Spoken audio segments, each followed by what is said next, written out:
He just wasn't feeling. He's got what I think whatever Thea has. So before I shipped him off to daycare, I wanted to make sure that he was feeling okay Sure. and not just having a cold. Yeah. I mean, all the kids have that. Yeah, no, I know. I mean, I'm saying I think that it's just now it's hitting him. So we Mm-hmm. decided to let him sleep in later as opposed to trying to wake him up early. Sure. So yeah, he's just feeling a little like his mood's okay. That's more what I was waiting to see is what his mood was like, and then I'm just hoping that he doesn't break a fever. So we'll find out. Yeah. I'm sure I'll get a text if he does. But I would hope so. well, yeah. But I mean, with work starting full bore, I need the day. Sure. To get stuff up and running. I got most of it going, but still waiting on some stuff. Yeah, no, I hear you. It's been rough trying to get everything figured out and set up and making it all work. I feel like Monday's the real start day. Today's like super syllabus day. Yeah. No one cares yet. No one cares. Yeah, unfortunately, I don't have a Friday class right now, so I don't have to worry about that. That's nice. I mean, I don't either. I just have the the online educational classes. The online Oh, right. Yeah, those things started today. Yeah, they did technically, but I'll open it on Monday. I think mine are open. Care. Yeah. They won't care. I don't even know. I don't even care. I mean, I hope they care. I hope they know. I hope all of the things. I know. They don't. I haven't gotten an email yet, which means no one cares yet. Oh, I got an email. Did you? Yeah, I think I responded, or I was in the middle of responding. I need to check to make sure I responded. That's good. You should. I got it late last night, and so I was like, I'm tired. My kid's been keeping me up all day. I implemented all day, I take random naps throughout the day. Oh, nap sounds so nice. I implemented a random I don't respond to emails after 10 p.m. rule. Oh, you're nice. I started that at like 8 o'clock. Oh, yeah, I leave it open a little bit later. I mean, it's not official. I'm just like, sorry. And I'm out. Yeah, I mean, I'll check at like 5 a.m. or something and get back to you, probably while they're like just going to bed. But no, I'm sorry, I'm too old. I am old, and I have a kid, and that's my kid time. I don't respond to. I guess my technical policy is actually like I don't respond after my kid gets home. That's a good way to do it. All right, should we get started? Exactly. Yeah, let's do it. Hey, everybody. Welcome to Two Dumb Dads. I'm Chris. I'm Nick. And this is our first live show for episode 47. Yay! Yeah, if you're seeing this, then you probably have a better idea of what episode it is than I do, because I always forget that crap. You do. It's okay. You're doing a lot. Yeah, it turns out this is surprisingly difficult, trying to remember to like, hey, I have to change this setting and that setting and do this and make sure I have redundancies in case this thing shuts down, which has a pretty high propensity of doing. And using big words like redundancy. I mean, look, big words are fancy, okay? I like to be a fancy person. You are fancy. That's why I'm wearing an undershirt right now, because, I'm a fancy person. I don't want to show all the chest hair. Well, you should do the Henry Cavill thing where, like, you just have some of it sticking out. Say that name again? Henry Cavill. Is that really how you pronounce it? It's either Cavill or Cavill. I always heard it Cavill. It might be Cavill. Anyway, Cavill. How he has, like... Is he French? He's British, but he's got that chest here, like, just... Oh, well, in that case, it'd be Cavill. No, that's not a thing. That's not a thing. Dialect. That's like, I don't even know what you call it. But yeah, just pull some of it right out of your shirt so you just get like a little pokage. It's just like showing just a little bit of your manliness so everyone can see. Yeah, no, I'm down with that. I can do that. I can try it. It can blend into your beard so it's like one continuous strip. Did I ever tell you about my friend's 3-button rule? No. I had a friend who... You know what friend this is, but... Of course you do, because there's only one friend it could possibly be. I know. As soon as you said 3-button, I started going, I know who this is. I had a friend in college who had a rule of that a gentleman only ever wore 3 buttons. And so he, whether his shirt had, 8 buttons or 4 buttons or whatever, it was only the 3 middle buttons that could be done. And so he had his full chest and half of his tummy out, and it was just the most stylish look in the world. It was wonderfully, it was perfect for him, but it was probably the best motivation not to get a beer gut ever. Yeah, he kind of has a beer gut though. Not by the time that he left. Okay, well there you go. But yeah, anyway, so this is our the point of all this is that you should do the 3-button rule from now on. I should totally just walk into class and be like, y'all, I'm a gentleman. I only do 3. But the whole point of all this, I should do it just one day. Just one day. Just one day. So we are live, and so that means there are going to be technical issues as we work this out. Hopefully the proper recording that I get to edit and sit down and like do audio stuff too. Hopefully that'll be better. So let us know in the chat. Let us know wherever you can about how the audio quality is. I'm going to try and start working on figuring out how I can do some audio editing while we're streaming this. But in the meantime, enjoy the live the quality of this. The fact that we're out here in real time talking with y'all.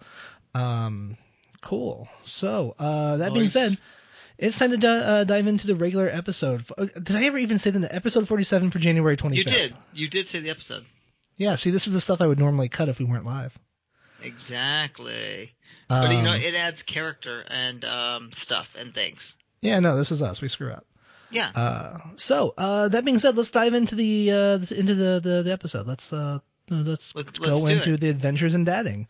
Nick, what's your adventure this week? So my adventure this week actually involves your kid. What? Yeah. So I think I know what this is. Because if I do the general one, like general things, Miles asking more questions now, fighting being sick, just being tired. But I got to take both kids home. I don't know if it was yesterday or the day before, or pick them up. So normally, your wife brings Miles home on her way back. So, because with work schedules, but anyway, so I went and picked them up to do you guys a favor, which is great. And so I love picking both kids up. And the reason I love picking both kids up is, you get to see a different side of both kids that you wouldn't normally see. And so what I mean is, normally when I drop Miles off, he's like, if he's not cranky, and kind of whiny, because that's just him, he's pretty sociable. Like he'll get into the door and he'll run and see the teacher, and then he'll go over and start playing with or around the other kids. Mm-hmm. And he just likes it. So he's really sociable. But usually when I've seen Thea in big social situations, it takes her longer to warm up, like the birthday party, for example. Right. So, and even with me, even though Thea knows me, if I show up, she's more shy and reserved than she is in her own environment. But I like picking them up because when I pick them up, it's a totally different experience, especially with Thea and Miles. So, this is why my adventure dadding is actually your kid. So I get them and I show up and Thea's super excited for me to pick her up, which always makes me feel good because for whatever reason, it's like, it's special. It's different. So Thea's got like her coat on and is ready to go. She like jumps out and she's like, hi. I was like, hi, Thea. So Miles freaks out because I leave to put her car seat in. He thinks he's getting left. Anyway, we get in the car, and because that's how it goes, and he's losing his mind. So I get him in the car, and I get Thea in the car. And Sorry, we're driving. Kid, I am abandoning you at school. That's what happens. This is your home now forever. Well, I walk in, and he sees me. He's like, Daddy! And runs up. And then I have to go put the car seat in, but then I have to leave. And then at this point, he loses his mind. Mr. P, his teacher still finally gets him in his coat, which is great.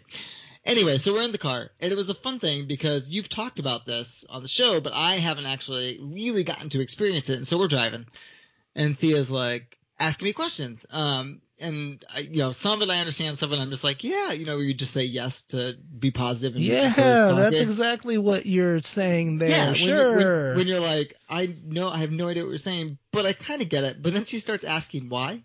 She'll be like, why? And I was like, I don't know. What do you think? Well, why? It gets better. I was like, this is awesome. I was like, this is fantastic. And this is totally going to be the Thea Asks Why episode. Oh, God, it's so good. Because Miles have our title name. Because Miles has just started this like 2 days ago, but Thea's like full in like, why, which I think is awesome. Because I just like talking. And so then Miles starts crabbing This is Nick's dream, the kid that will encourage him to keep talking. Oh, I can't wait. Miles is just starting it. Like I gave him water today. He's like, what are you doing, Daddy? I was like, filling up your water. He goes, why? I was like, so you have fresh water. But this just happened today. So anyway, Thea, so we're talking, and Miles starts crying a little bit because he's kind of crabby. And Thea's like, why is Miles crying? I was like, because he wants a pack, and I don't have it right now, but we'll get it when he gets home. Okay. And then she's like, are we going to Miles' house? It's like, no, we're taking you to your house to see your dad. She goes, okay. And then finally, so I was like, Thea. She goes, yeah. I go, who's your best friend? And she goes, Miles. And I was like, that's awesome. But then it gets better. I go, Thea. She goes, yeah. I go, who are we going to see when you get home? She goes, Daddy. I said, okay, Thea, who's your daddy's best friend? And she goes, you. And I was like, good answer. Aww. I know. So my adventures in dadding was actually talking to your kid, because I got to experience I got to experience her being really social in a way that I haven't got to experience yet being around her, if that makes sense.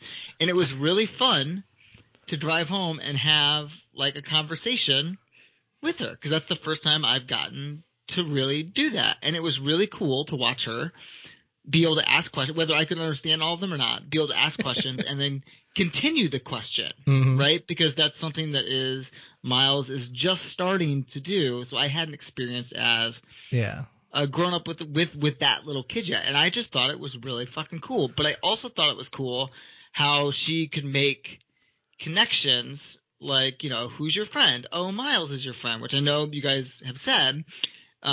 But because she's, a little more reserved, you don't always get to see that. But because I think she was in a situation where the safety net of her parents weren't there, you see a different side of it, like all kids do. Like, 'cause kids are different when they don't have their parents there. Sure. And so it was just cool. It was cool to see that side of Thea that we hear about a lot, but I don't get to see all the time. And it was fun. It was just fun to hear her be like, why? Why is there traffic? I love that your adventure was like making sure that you're still my best friend. It's like verifying that through my kid. It's like, does he have other friends, Thea? Does he have other? Are we still best friends, or has he like made another friend out there in the world that he doesn't tell me about? Oh no, you don't have another friend. I know what's up. Don't worry about it. I don't have any other friends. Yes, you do. You have your old office mate at school. That's true. There you go. But I will say it's cool to watch her make those connections, because we had talked about that just last week. It was just really fucking cool. I don't know. It was cool to because I've seen her since she was born, and to watch her start building those connections and have an actual conversation that's not a mimic conversation, right? Yeah. It's cool. I don't know. I thought it was really fun to see this kid. See your kid in a different situation. And how cool she is with it. Like, she's like, all right, yeah, let's go. Cool. And she was bummed she wasn't coming to Miles' house, but what can you do? Yeah. And so my adventure for dadding this week is I made a hit list with Miles, asking him who your other friends were. So I have a list, I have a plan, and all I have to say is watch out at that next family barbecue. Baby Sharky, Elmo. Yeah, it's all Baby Sharky. And Aaron, because he really likes Aaron. Right. That's true. He does really like Aaron. He gets dropped off. Yeah, so my adventure in dadding is kind of literally the same thing, and more importantly is the inspiration for this for this episode. So I'm just going to kind of use it to dive in. So specifically, like you kind of said, Thea's been making connections lately. Like, she's starting to understand and put things together in ways that I was not ready for and realized is problematic. So she's been sick this week. So because she's been sick, we've been, sitting on the couch, resting, watching a lot of TV, watching a lot of movies. And so the usual things are on rotation. Spy Kids, a lot of Spy Kids, Mission Critical, that Netflix TV show that she just cannot stop watching. I don't know that one. It's good. It's great. I actually really like it. It's the right combination of like gender neutral, there's a team of leadership, and it's a boy and a girl who are siblings. There's a lot of violence, but it's all really like cartoony violence, where it's like, oh, we're using laser blasters and nobody ever really seems to get hurt, even though it's very evident what the intention is. And all of the purposes are very clearly defined, so it's not very complex. Okay. On the other hand, we watched one of her old staples again. We watched Tangled. For those who haven't seen Tangled or don't remember Tangled, Tangled is the Disney movie for Rapunzel. So we're watching it, and there's Thea's doing exactly what you were talking about. What's going on? Okay, why? Why is she sad? Why is she sad? Okay, why would they do that to make them sad? And at one point or another, We get towards the end of the film, and there's a scene where Rapunzel's parents, like the king and the queen, I guess I should so for anybody who doesn't know the basic plot to the film, it's a little more complicated than I suppose the original. Actually, to be honest, I'm not sure I actually know the original fairy tale. I only know the basics of it, but so the film at least though is like, okay, there's a magical flower, and so they use it to heal the queen. And the magical flower will keep people young. And so there's a crazy lady named Mother Gothel who keeps using it to be young forever.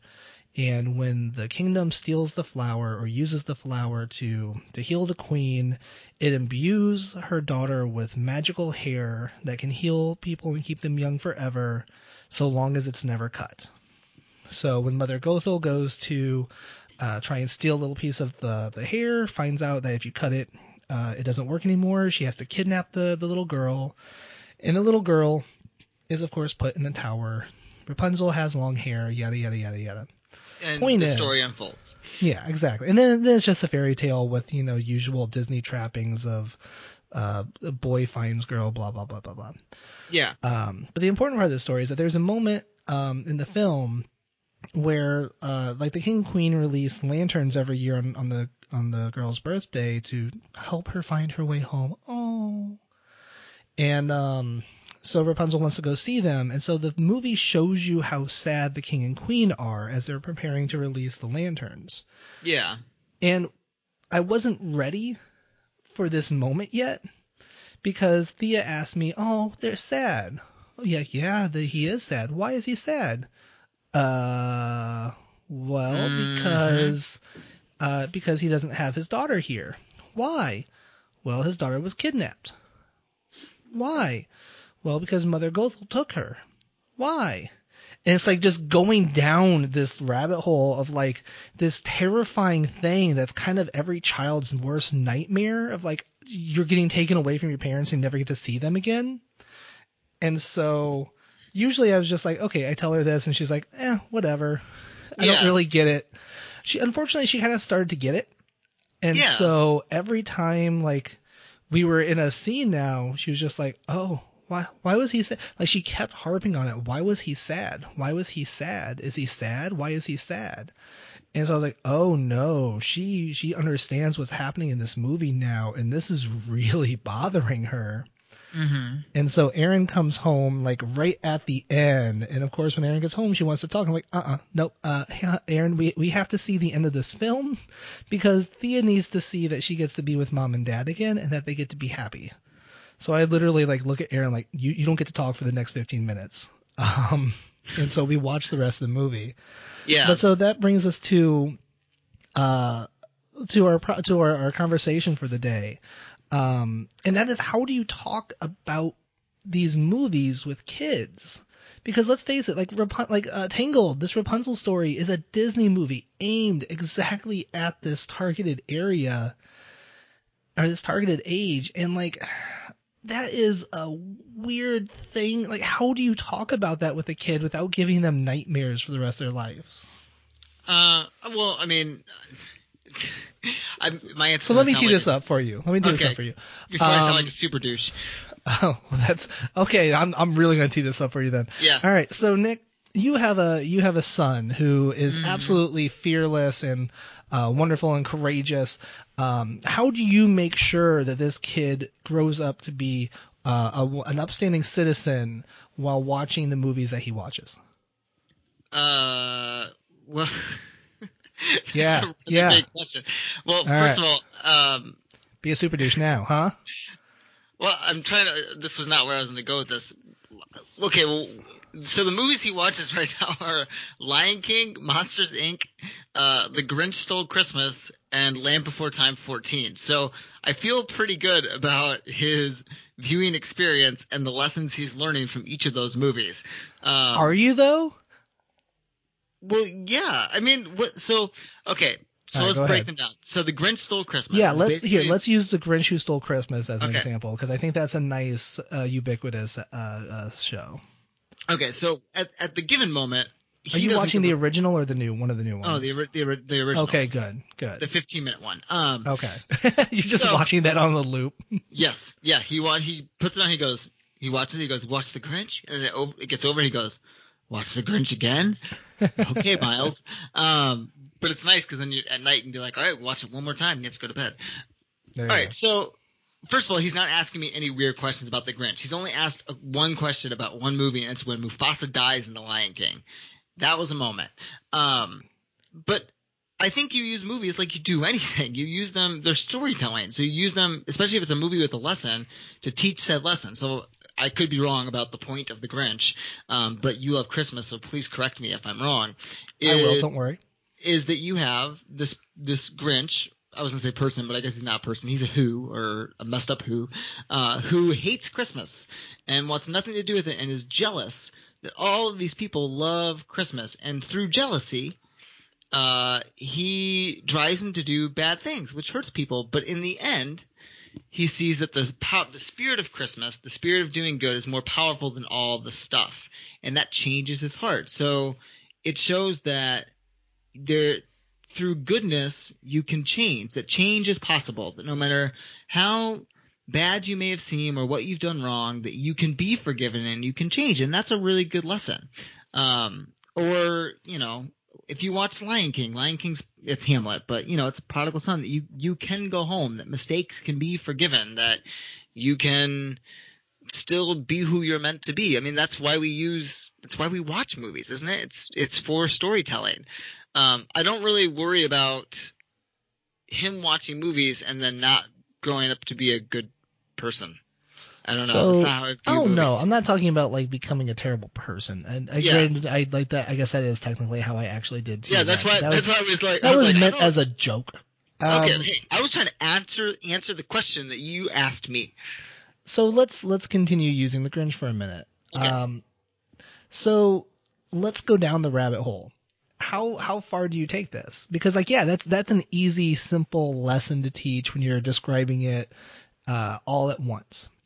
But when the Grinch is looking down over the city, or better yet, when the Grinch comes down in a Santa Claus outfit and starts stealing all the toys, like, how do you explain that when your kid keeps asking why? I mean, because when you think about it, okay, why is he dressed like that?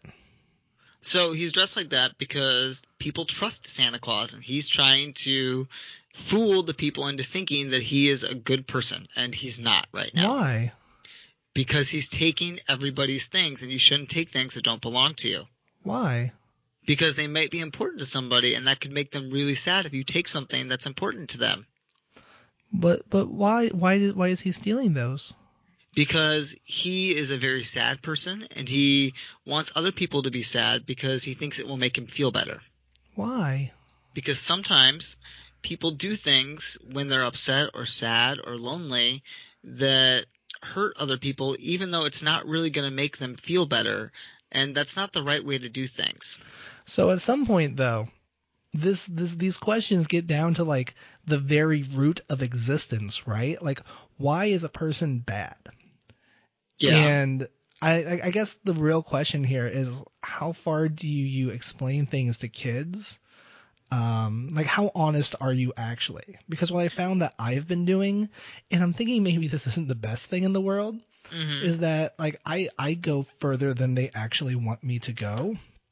And so it's like, okay, so why is he stealing that?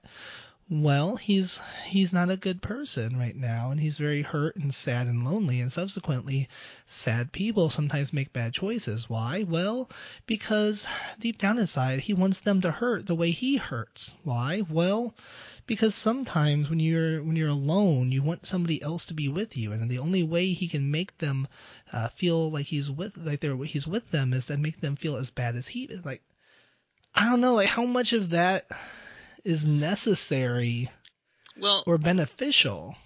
I mean, beneficially, probably nothing, because I barely understand 90% of what you're saying. So, and I'm an adult.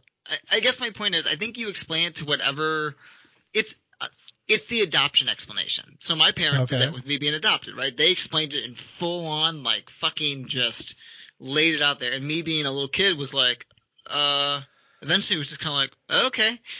And then as I got older, like it's there, right? The seed is planted because you're going to continue to answer questions. And then you can give the same answer, but they're going to understand it more and ask more complicated questions. I think it is probably better to err on the side of over explanation to a point, and let them kind of parse out where their limit is. I mean, I don't think you can really harm them by going too far in depth, unless you're like, the world is going to end in a fiery apocalypse by meteorite. I mean, you don't want to like freak them the fuck out unless that's the lesson you're trying to teach. But you can like give them a complex answer, because I think kids will just shut off. They'll just be like, Like you don't worry at like you don't worry at all that when you're giving these complex answers, you're actually like introducing the idea of like immortality in a sad place or something. No, not right now, because he doesn't get it. Oh man. I mean, so here's the thing.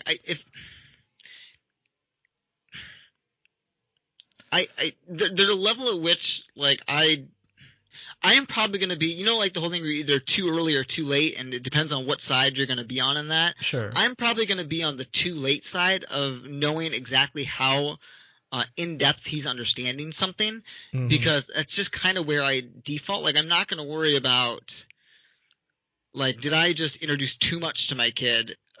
Because if I do that, I think I'm actually not going to introduce enough. I'm going to hold myself in too much of a check, because those ideas and concepts, even if I introduce them too early, I'd rather have them be introduced by me, his parent, than in some other way that I then have to like play defense against, if that makes sense.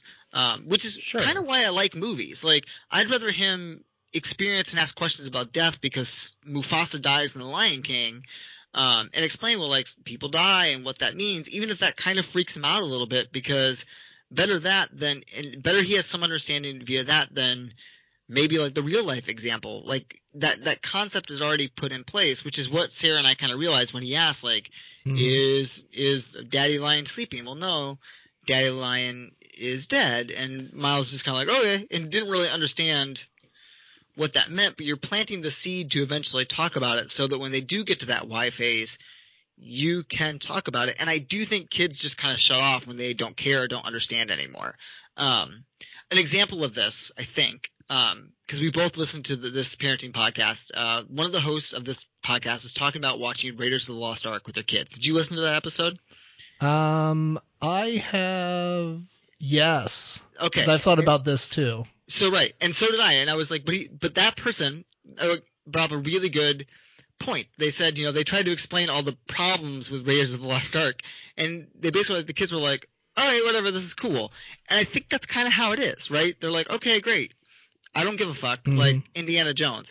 And I was like, yeah. And that's probably what it's going to be like when you show these movies. You can talk about it. You can introduce these ideas of, like, only the white people are the heroes, and the only minority in it isn't very heroic, and the strong woman is actually reduced to, like, still being a damsel in distress, and all of that's not good. But ultimately, your kid might just see, like, fun action movie and be done with it. It's like sometimes how I feel about violence in films. Some violence in films I think just goes over fucking kids' heads, and they don't even, like, and I suppose this is kind of at the root of my question here is, you're right. Like, I feel like there's two different levels that we're discussing. Is there's the level of, like, they are actively aware of what you're talking about and what's happening, and then there is the subconscious level where these are just becoming norms that are ingrained within them, that are understood, and the way that you react to them and that you discuss them is what will take root. So, for example, with Raiders of the Lost Ark, like, yeah, it is. Like, I feel very strongly that it's important that you address, and you address very clearly, like, the sexism, the toxic masculinity, like the racism, like all of the issues in a very clear, blunt, and over their head way as early as you start to watch that movie. Because if you don't, then that's just their understanding of the world. Yeah. And with, like, but at the same time, things like Tangled, as I'm talking about, like, I don't know if I needed to go all the way into, well, they're like the girl's been taken away and whatever. So let me flip it a different way. Okay. What's the problem with doing that? Like, what are you worried? Like, What to do be you more mean? clear. So you're like, I don't know if I needed to go that far in depth. Okay, fine. But what's the downfall of you doing that? Like, what negative came from you explaining, like, this is what happened, and they being like, okay, and then watching the movie? What are And you worried about? and so and this is a theoretical situation in Mhm. my eyes right now because nothing came from it. She hasn't, to my knowledge, been having nightmares about this. Mhm. But like my fear, of course, is that it's going to introduce the idea that mom and dad may not come back. Like mom and dad may not be here for me when I need them. And I feel like at 2 years old, maybe that's too early to introduce that idea. Like if something were to happen to us, she'll get that lesson and she'll get it hard, but she doesn't need it right now. Like we're never going to not be here for her. Like even if the worst things happen in our lives, our relationship, whatever, we are still both going to be there for her. Mhm. Um, and so like I feel like that's one lesson that doesn't necessarily need to be introduced.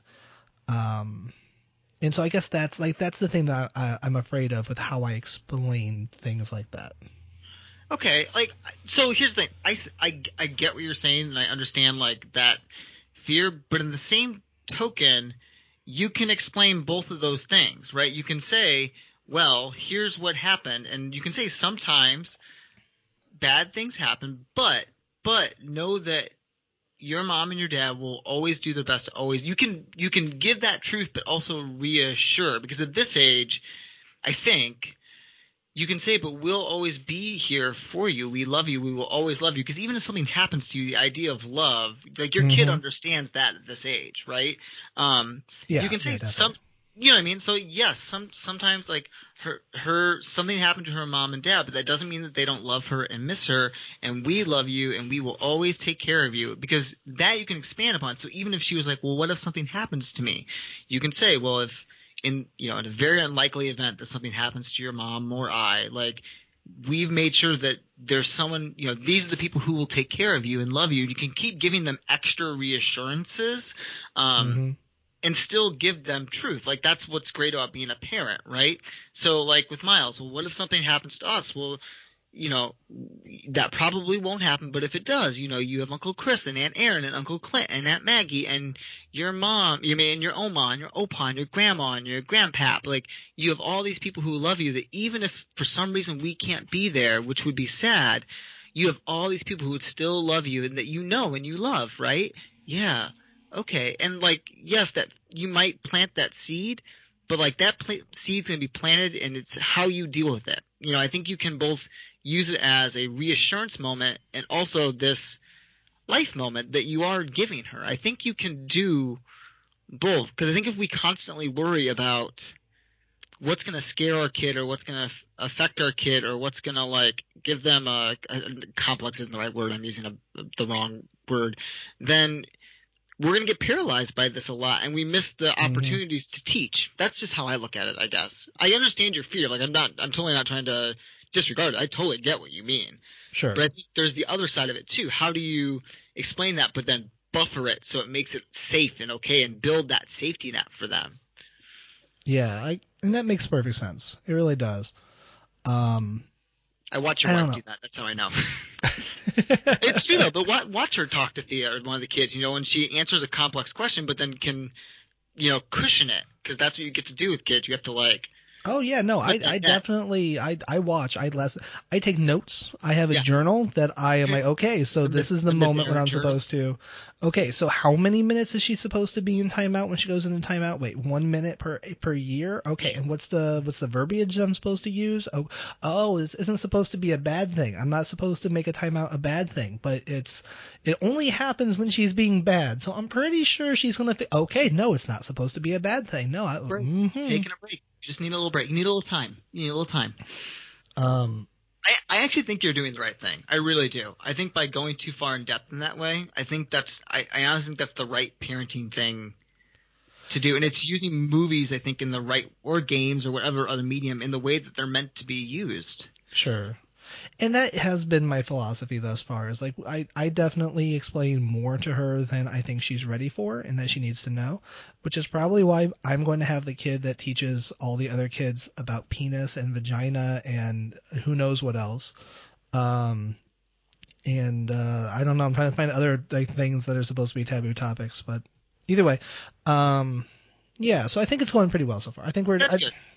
Like so far nothing bad has happened from this philosophy, but if it ever does, like that's a thought I have, like because I don't know, because at the other not to as we're winding down the conversation, not to bring it right back. That's a belabor the point. But like when I think about the whole like Raiders of the Lost Ark conversation, there's also an argument to be made that by discussing it, you're actually introducing the racism into the conversation. It's like, because at this age, they're probably not aware of racism because all those kids at school, like there's all colors, all cultures, all whatever. And they don't dislike each other because of any of this stuff. But the second you start to converse about it, then it becomes, oh, wait, this is something that maybe I should be thinking is a problem. No, you're totally right. Because when I heard that point about Raiders, and I love the Indiana Jones movies, and I love them as kids, and I still do. Yeah. And like they're on that list of movies that I'm like, oh man, I cannot wait to watch this with my son, because to me, growing up, I mean, they were just fun. Like it's just fun. And then I listened to this topic and I was like, oh fuck, man. I'm like, you just fucked Raiders of the Lost Ark for me. And I watched it not that long ago. And so I was thinking like, man, how do I watch this with my kid? And you know, I think that first time you watch it, and maybe I'm wrong, like that first time you watch it, I might just let it be a pure experience. Like just let them enjoy the movie. And then if they have questions, answer them. And then maybe use it as a learning tool when you go back. Because again, like those topics and things are really important to talk about. And I think that, I mean, you and I have discussed this as well. Having a boy, I think it is incredibly important, especially like, you know, if it's like a white straight dude where you have, you know, just what we are, shitty people. Sure. You know, so I want to be able to use those tools and talk to him, but I also still want to have enjoyment in the movie, because once you introduce that, once you go down that road, if they get it, there's no coming back from it. Sure. Like I'm never going to be able to watch Raiders of the Lost Ark the same way after having someone who's arguably smarter than me point those things out, and then you're like, oh, yeah. Yeah, it turns out this is an incredibly problematic show. Yeah, okay. Yep. This is all over for me. Yep, but I still want, like, I'm fine using it as a teaching tool for my son when he's able to understand it, but it's still a fun movie. Like, I don't know how to describe it. Like, it's still – there is something magical about those movies, superhero movies in general, right? Like, every superhero movie you watch across the board is all toxic masculinity. That's what fucking comic books are. And so well, is it though? Like, oh god, that's a whole conversation for another day, I think. But I don't know. I can see some of it. I get your point. Like, do you introduce it too early? Do you introduce those things too early and then introduce something that might not have been there otherwise? And then do you explain the issues while you're explaining the fact that you enjoy it? Yeah. And I think that's why maybe in that situation, like with a movie like that, or even like Star Wars to an extent, maybe you just watch it first, and then when you go back and rewatch it again, be like, all right, let's talk about this film a little bit more. Because then they like it, and you can get them to watch it again and have that conversation, as opposed to like watch the movie and be like, all right, so now that you watched this movie that you really liked, let's talk about all the shitty things in it. Sure.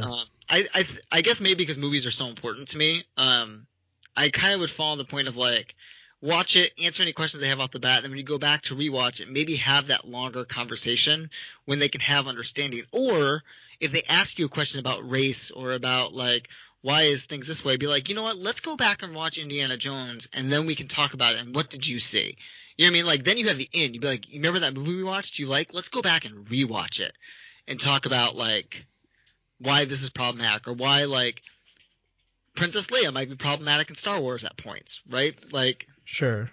Maybe oh my that's god! the Have way you to do it. started your preparation for Star Wars and how to explain why the Jedi are the good guys?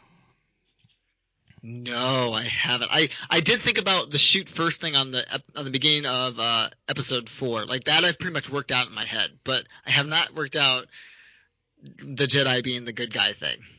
No, because there was an argument not too long ago that I heard about why perhaps the Empire had it right. And I started thinking about it, and I was like, well, I mean, with the exception of all the violence and whatnot, if you're a leftist, yeah, you kind of agree with that philosophy. Because ultimately the Jedi are kind of fighting for anarchy in many ways. Are they, though? Because the Jedi helped uphold the original Republic. Like, they were the protectors of the Republic. If you include the original trilogy, sure. But effectively what they're doing, like if you just go by... it is canon. But at the same time, if you go by the original trilogy that we all love and adore, then you look at it and all you really know for the most of it is, okay, there is the rebellion against the Empire because they're evil. But, like, I don't know. I'm not saying I agree with it, but I've just started thinking about that a lot lately. And it's like, well, if you want to overthrow all badness, the only way to do that is with a giant galactic empire. And you're going to need somebody to, enforce that. Huh. But the Empire becomes tyrannical, and there's the issue. It's not the government, it's the tyranny of it. Yes. The tyranny, Chris, the tyranny. Absolutely. They are the bad ones. I agree. That's why they have to shoot first when they come on the ship.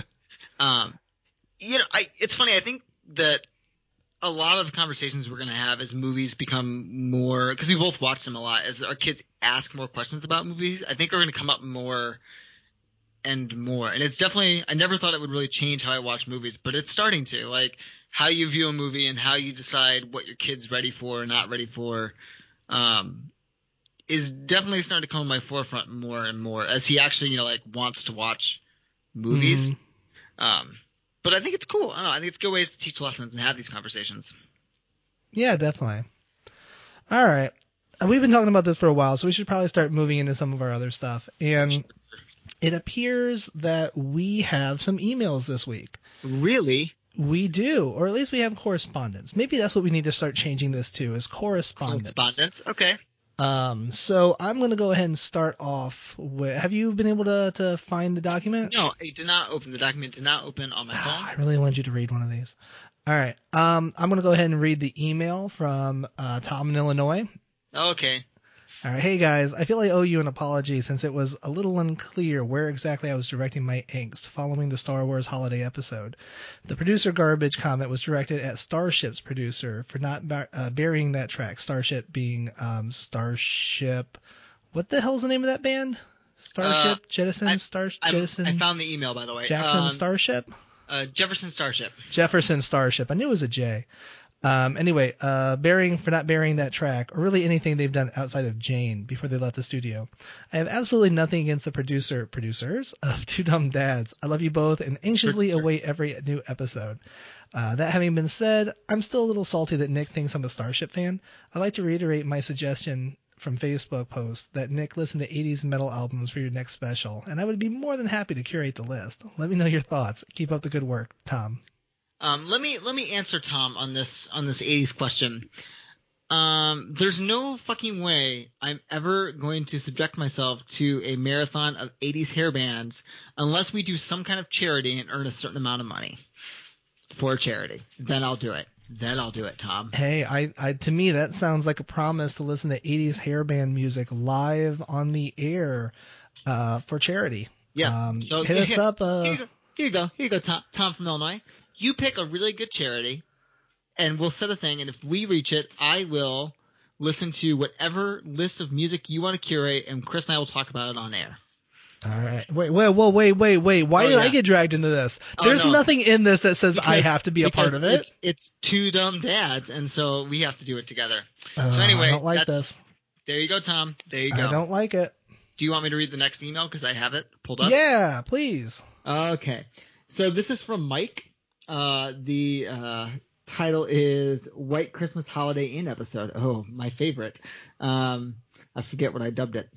I'm a little behind. Just listen to this episode. I'm probably incredibly biased since I played the Bing Crosby character in the stage musical version, but I think you guys missed something on White Christmas, particularly the sexist marriage above career angle.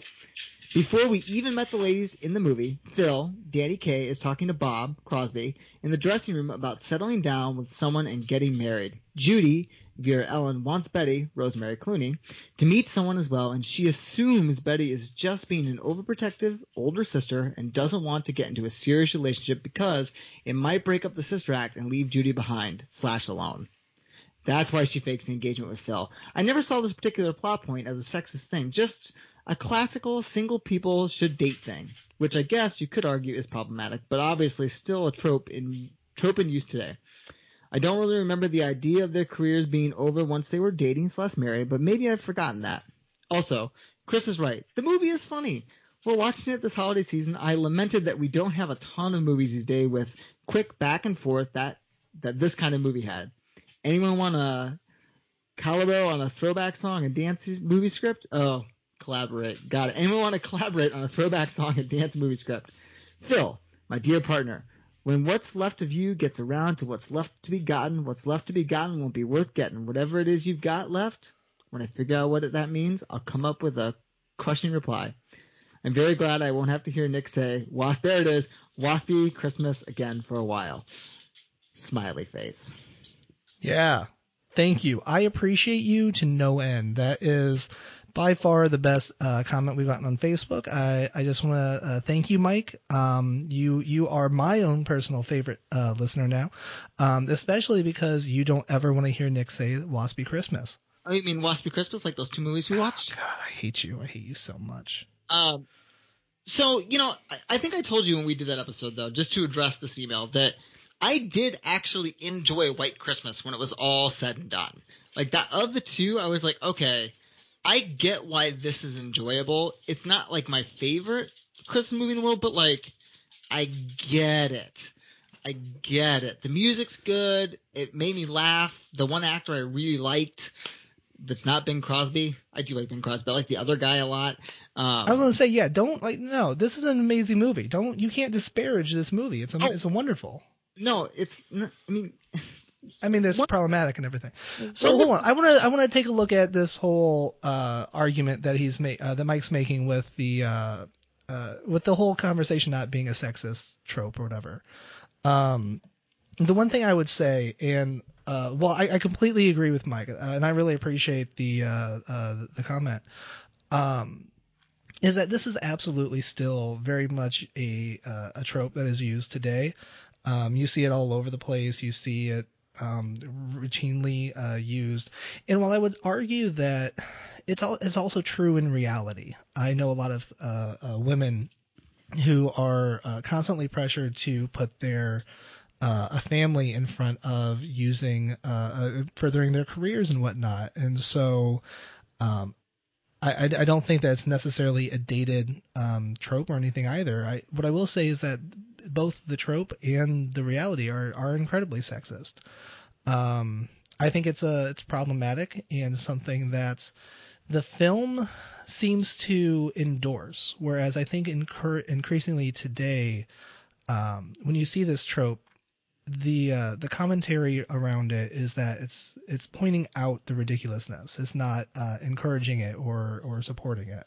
So that's kind of where I see that difference. I think you're totally right.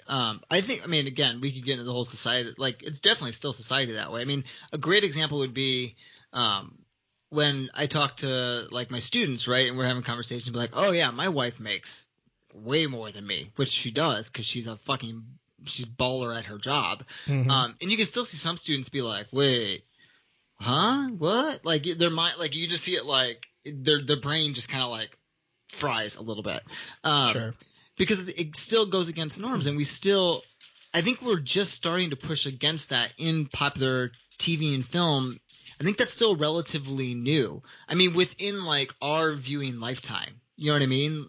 Yeah. That you're seeing more of these, like, female-driven shows where the woman in it is career-driven, and, like, that is what her drive is, and, like, the other stuff is ancillary, which for men has been what TV and film has been for, forever. Mm-hmm. I can I completely agree, and that's where that movie's dated, right? Like that's where you really feel the datedness of the film, that and its view of war. But we talked about that. And the one thing I'll say is, I remember when we were in college, I had an acquaintance. I don't want to call her a friend because she was not, but who very explicitly said that she was in college to get her MRS. What's MRS? Her missus. Oh, okay. Got it. Who was there just to find somebody to marry and to support her. And that was kind of like a cultural thing from their family, and that it's still something that still exists in society today. So, that's still very much a thing. No, I think so. I mean, I even think as like a dad, I don't know how much we've touched on this. Like, I mean, maybe you don't, but like I always have that like back twinge of guilt that like I do a lot, but I don't do – it's not in the traditional way that, like, you've seen or been raised with, right? And even though I intellectually know, like, well, that's bullshit, like, this – you don't have to have these defined quote-unquote gender roles or parenting roles. Like, every family's different and unique, and it's still there, right? Like, society still kind of, like, planted that seed that, like, well, if you don't do this, then you're not actually providing in the proper way. Sure. Even if you do other things. And that shows how powerful that really is. I mean, I'll say I don't really feel that. My guilt is more around not being able to earn more than I do. Like I wish my wife was making more. I was like, make that money, get that money. I don't feel bad that I'm not making the most. I feel bad that I'm not making enough. But I think that's just reality of our generation. Yeah. Well, that's what I meant. You said it better than me. I mean the same thing that you're saying, but that you feel like even though the sacrifice you make for that money is to do all of these other things for your family that might have traditionally been like a working mom's role. Like my mom and dad, right? Like my dad definitely made more money than my mom. My mom still worked. Sure. I'm sure she wished she could have made more too, but she did all the other shit, like, everything. Yeah, definitely. But I think that thought process is different. It's weird. It's ingrained in a weird way. I'm trying to express it, but I think you're right. I'm agreeing with you in a long-winded way. Thanks for the Facebook message, Mike. Yeah, thank you, Mike. We really appreciate it. So with this being a live episode, I guess we have an extra possibility here. So I don't know. I don't have everything all up right now, but Nick, do you see any comments out there from the social media live sphere that anybody wants to ask? I do. I have a question from N. Westmeyer that says, Chris, why is your beard so glorious?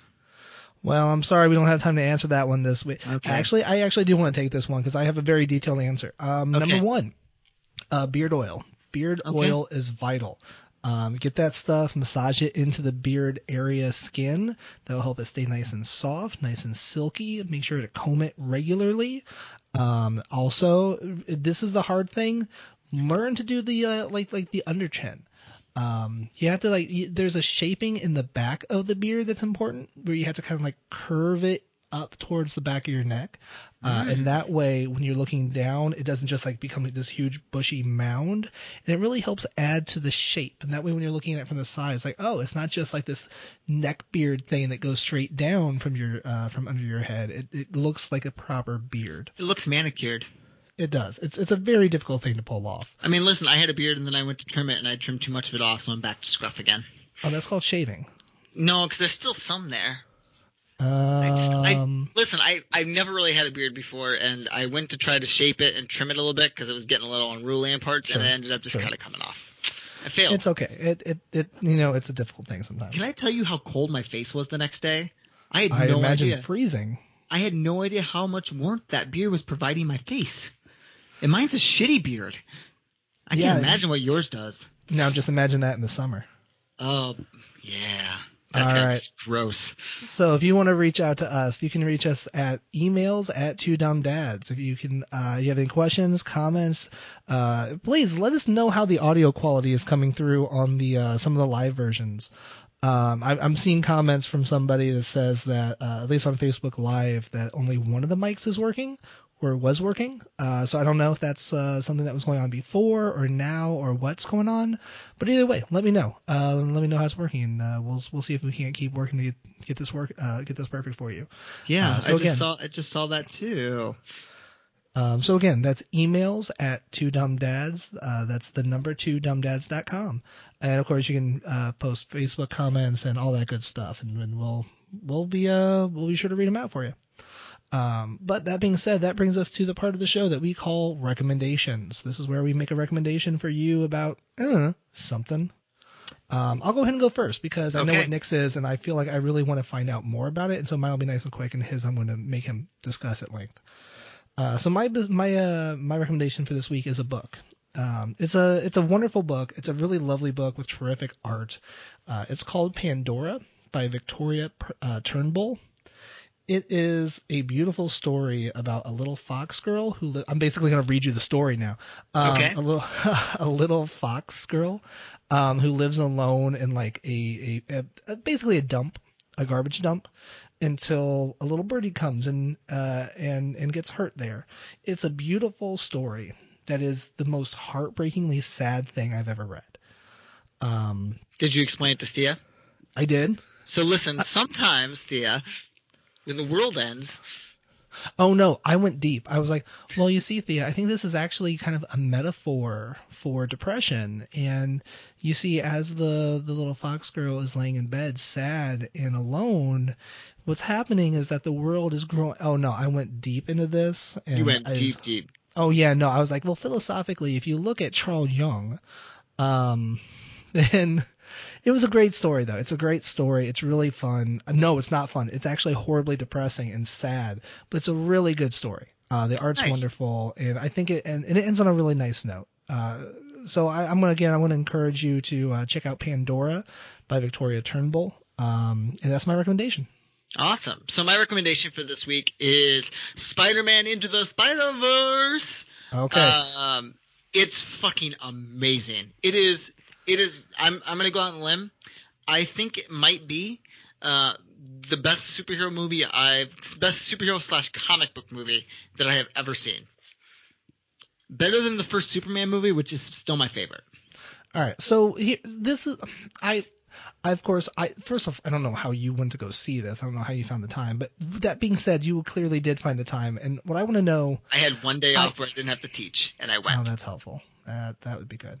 So the one thing when I look at this movie, I go, okay, this looks so cool, but it looks almost overly comic booky. Like they have like all the abstract weird, like they don't just have Miles Morales, they have all the other weird abstract Spider-Man characters. Oh, dude, it's so good. And I believe it. But all I can think of is like, that seems like a cartoon, like a 30-minute cartoon show. I'm not sure how they're going to make that last for a 2-hour film. Because you're going to see it, so I don't want to ruin it. Sure. I will say, I'll put it this way. It is Miles Morales' origin story. It's just really well done. So I was reading some reviews about it because it did get stellar reviews as well. Yeah. And one reviewer said this better. All right, Nick, go ahead. You give us the obligatory Rotten Tomato score. I know this is It's 100%. Anyway, the only way you can possibly acknowledge whether or not a show is good is whether or not it's okay on Rotten Tomato. So no, I like using Rotten Tomato like I like analytics in sports. It gives you a general idea of what the consensus is of people who do this for a living. Yeah, and you know what happens with analytics in sports? You get the same team everywhere, and it becomes incredibly dull and boring. Did the Cubs win a World Series with the help of analytics? I don't know. Yeah, shut your mouth. So anyway, this reviewer put a really good point that I actually agreed with. Sometimes in comic book movies, in live action films, you just can't do everything that you want to do. You can't make stylistic choices because you're trapped somewhat in reality. When you do something in animation, it frees up, it allows you to make a lot of strong choices. And you're right. Some of the animation is, in fact, like looking at a comic book. Do you remember watching the Ang Lee Incredible Hulk where he did the split screen comic panels and how he got just demolished for it? And I didn't like it stylistically either because it just felt it didn't feel grounded in realism, which is what you're doing with a film, even if they're unreal characters. You can do that in animation because you've already let go of that medium, and it is the animation is so different, Sure. and so unlike what you're used to watching that it's incredible. And it brings you into this great world where you feel like you're both watching a movie, but you're also in a comic book. Like it runs that gamut really brilliantly. Aside from like being well written with good voice acting, and it's cool to watch Miles Morales. It was fucking great. It was great. I can't say that enough. It's fun. It's good for like. It's a good one that I think you can watch with your kid because even as a younger kid, because it's really bright too in a lot of ways because of the animation style. So just that I think can bring a kid in. It's a good comic movie for a kid. Like there's some action, there's a lot of action, but there's also some like heavier, again with our topic, heavier stuff you'd have to talk about with your kid and explain. Sure. But it's fun and it deals with like again a kid getting these powers and what that means. It does a good job explaining multiverse in comic books. It deals with that, which I think is awesome. Oh, cool. So yeah, it's a combination of the Ultimates when Miles Morales is introduced and a little bit of an original story. They do both. Okay. So they explain why Miles Morales is the Spider-Man in the Ultimates. They explain that. They don't explain how Miles Morales is in the main. Wait, like with Peter Parker dying and everything? Yes. Oh, cool. Yeah, And so- morbid. But great. So sorry, that's the only spoiler I'll give is that does happen, but not the way that you think. I mean, that happens in the comics too. Right, For right. the record, I knew that from comic books. I Yeah, didn't know if so- that was in the film. They go into that. So I will tell you, like, Miles Morales is in the Ultimate world. And also, if you want to send angry emails about that spoiler, send them to Nick, not me. Yeah, although it's true. technically I'm the one who spoiled it, but he spoiled it in the film, not the comics. Yeah. So send them to Nick. And listen, I knew that was going to happen in the comics, but I His wasn't email ready. address is Yeah, it's great. his phone number. Shut your mouth. Listen, we know the multiverse first because DC His does home it. address is. Listen, don't you dock me. Yeah, I love it. It's great. It's one of the best comic movies I've seen. I really hope it wins the Academy Award. I really do. Awesome. And I loved Incredibles too. So, but that was hands down fantastic. Can I also just say, why are there only like 3 movies nominated in animation these days? Like, are there really that few animated movies No, out? there's a lot. And let's see. This year we've got Incredibles 2. You've got Spider-Man Into the Spider-Verse. You've got I was just looking at all of them because I've seen the bulk of them. Fuck. I've seen like none of them. I haven't seen Incredibles 2. I haven't seen Spider-Man. Like I'm about to like I'm at that point right now where I'm trying to decide, am I going to lean in and try and watch all of the Oscars films, or am I going to do the thing I usually do and say, I'm just going to completely and utterly ignore all of it. I'm trying to watch some of them because I have some access to some SAG screeners. I still want to see what is it? I want to see Black Klansman. Like that's one of those movies I was like, oh, I really need to see this film. It looks good. It looks interesting and fun and important. I just haven't gotten around to it yet. I did watch one of the Oscar films last night with Sarah. We watched Green Book, and I know that there's been some problematic things people with that movie, but I will say this. The performances in that, Viggo Mortensen and I'm going to say his name wrong. I'm so sorry. I'm going to look it up so I say it correctly. Mahershala Ali or whatever his name is? Yes. Yeah. He is a beautiful actor to watch. He's so fucking good. I mean, Viggo Mortensen is also really fucking good, but like, this Sounds is like like it's just a lot of fucking people. Like people are just is. they Lots just of boning a fucking lot. people. It is, Yeah. but his work is so effortless and just dynamic to watch on screen. And I knew that about him, but this role you just get a lot of him, and he is a beautiful actor to watch. It's worth it just for his performance. And Viggo Mortensen. So we have Incredibles 2, Isle of Dogs, Mirai, Ralph Breaks the Internet, and Spider-Man Into the Spider-Verse. Isle of Dogs is going to win, right? Between being Wes Anderson and being stop motion animation. No, dude, Incredibles 2 is going to win because it's Pixar. Pixar's a fucking giant and always wins. I guess that's true. Like That's fair. Tell me the last time Pixar didn't win when they were up for an Academy Award. I mean, I couldn't tell you the competition or anything else, but yeah, no, I see your point. All right, we should probably end this because we're starting to go on a tangent about Oscar-nominated films. If you want to reach us, you can always find us at Two Dumb Dads, or emails at twodumbdads.com. That's emails at the number 2 dumbdads.com. You can find me at all the places that we're currently live. You can find me on Facebook, you can at Chris Moss. You can find me on Twitch at Rampant55, and on Twitter at Chris Moss again. You can find me at nwestemeyer on Twitter, at nwestemeyer on Instagram. You can find me also at our Instagram at Two Dumb Dads, and you can find both of us floating around the Facebook page. Or Facebook Yeah, definitely. Group. And of course, you can find us at our website, twodumbdads.com. So that's going to do it for this live episode of the Two Dumb Dads podcast. Let us know how we did, and as always, be well.